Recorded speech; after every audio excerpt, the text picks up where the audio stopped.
श्री स्वामी समर्थ, श्री स्वामी कार्यसिद्धी या चॅनलमध्ये तुमच्या सगळ्यांचं मी मनापासून स्वागत करते. आपण रोज देवपूजा करतो, रोज देवाला दिवा लावतो, रोज नित्यसेवा करत असतो, नामस्मरण करत असतो. तरीही आपले काही प्रश्न सुटत नाही. जो आपल्या घरात पैसा येतो तो काही टिकत नाही, अडचणी वाढतच जातात. तर आपल्याला असा प्रश्न पडतो की मी तर रोज देवपूजा करतो, पण मला या सगळ्या अडचणी का येतात?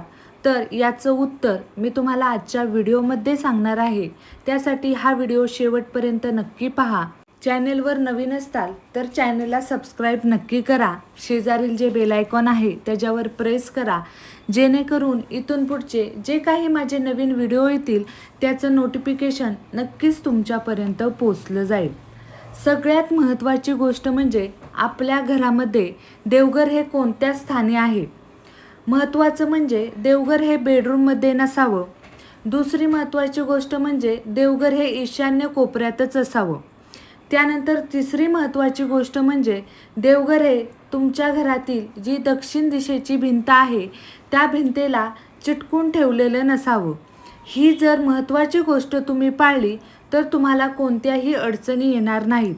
त्यानंतर तुमच्या घरामध्ये जे देवघर आहे त्या देवघरामधील जे देव ठेवलेले आहेत ते योग्य स्थानी आहेत का? बघा, यूट्यूबवर अशा विविध व्हिडिओ आहेत, त्यामध्ये सांगितलं गेलं आहे की कोणत्या जागी देव ठेवावेत, त्यांचं स्थान योग्य कोणतं आहे हे सांगितलं गेलं आहे. त्याप्रमाणे तुम्ही तुमच्या देवघरामध्ये देव ठेवा. आता पहा, जर तुमच्या घरामध्ये देवघर असेल तर देवघरातील देवांची ही रोज पूजा झाली पाहिजे. त्यांना रोज अभिषेक हा झाला पाहिजे. तुमच्या घरामध्ये मूर्ती असतील किंवा फोटो असतील, मूर्तींवर अभिषेक हा झाला पाहिजे आणि फोटो तुम्हाला पुसून घेणं रोजच्या रोज हे गरजेचं आहे. त्यानंतर रोज सकाळी आणि संध्याकाळी देवघरातील देवांना हा दिवा लावला गेला पाहिजे. त्यानंतर अगरबत्ती, धूप, नैवेद्य हे तुम्हाला दाखवणं बंधनकारक आहे. त्यानंतर पहा, हे कशासाठी लावायचं असतं किंवा दिवा का प्रज्वलित करायचा असतो किंवा अगरबत्ती किंवा धूप असेल तर हे का लावायचं असतं? तर तुमच्या घरामधील जी काही नकारात्मक ऊर्जा आहे ती नकारात्मक ऊर्जा बाहेर फेकली जाणार आहे आणि सकारात्मक वातावरण तुमच्या घरात होणार आहे. याने काय होणार आहे तर तुमच्या घरामध्ये ज्या काही अडचणी चालू आहेत त्या अडचणी पूर्ण बंद होणार आहेत आणि तुमच्या घरामध्ये जी पैशाची कमतरता आहे ती पैशाची कमतरता तुम्हाला भासणार नाही. तुमच्या घरातील अडचणी या कमी होणार आहेत. आता देवघरामध्ये या 3 वस्तू कोणत्या ठेवायच्या असतात ह्या 90% लोकांना माहिती नसतात. तर पहिली आणि महत्त्वाची गोष्ट म्हणजे लक्ष्मी माता. बघा, लक्ष्मी माता ही आपल्याला महत्त्वाची असते, कारण लक्ष्मी माता जर आपल्या घरात असेल तर आपल्या घरात कोणतीही आर्थिक अडचण येत नाही. तर ही लक्ष्मी माता तुम्हाला बसलेली लक्ष्मी माता आणायची आहे. ती कमळावर बसलेली असू द्या किंवा आसनावर बसलेली असू द्या, बसलेली लक्ष्मी माता तुम्हाला घरी घेऊन यायचं आहे. ही चांदीची असू द्या किंवा तांब्याची असू द्या.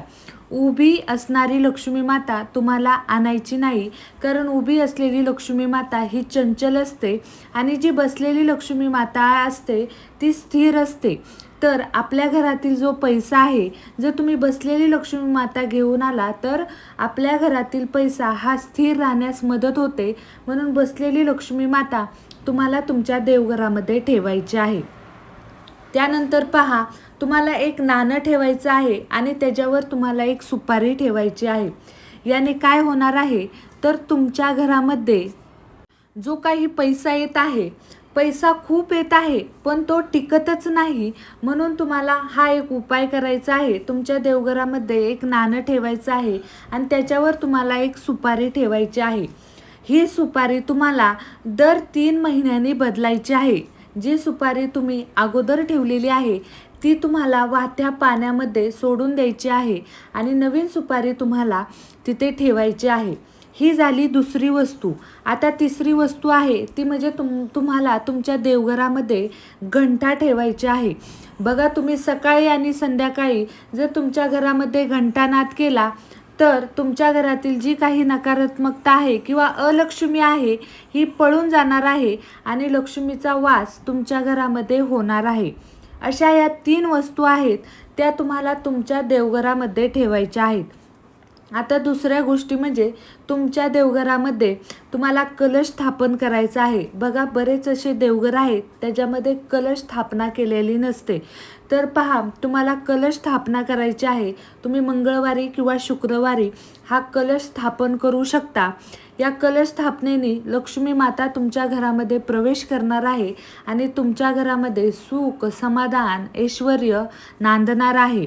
यासाठी आपल्याला हा कलश स्थापन करायचा आहे. त्यानंतर तुम्हाला शंखसुद्धा तुमच्या घरामध्ये ठेवायचा आहे. असं म्हटलं जातं की जर शंखाचा आवाज आपल्या कानावर पडला तर तो दिवस आपल्याला अत्यंत लाभदायक होतो. त्यामुळे शंखसुद्धा तुम्हाला तुमच्या घरामध्ये ठेवायचा आहे. अशा या वस्तू आहेत, जर तुम्ही तुमच्या देवघरामध्ये असतील किंवा तुम्ही ठेवणार असताल तर पहा, तुमच्या घरामध्ये जो पैसा टिकत नाही तो टिकणार आहे. तुमच्या घरामध्ये रोज देवपूजा तुम्ही करत आहात पण समाधान मिळत नाही, तर ते समाधान तुमच्या घरामध्ये नक्की मिळणार आहे. त्यासाठी तुम्हाला या सर्व वस्तू तिथे ठेवायच्या आहेत. तर तुम्हाला आजचा हा व्हिडिओ कसा वाटला मला कमेंट करून नक्की सांगा. जर तुम्हाला हा व्हिडिओ आवडला असेल तर व्हिडिओला लाईक आणि शेअर करा. चॅनलला सबस्क्राईब करायला विसरू नका. भेटूया नवीन अशा एका व्हिडिओसोबत. तोपर्यंत श्री स्वामी समर्थ. अवधूत चिंतन. श्री गुरुदेव दत्त.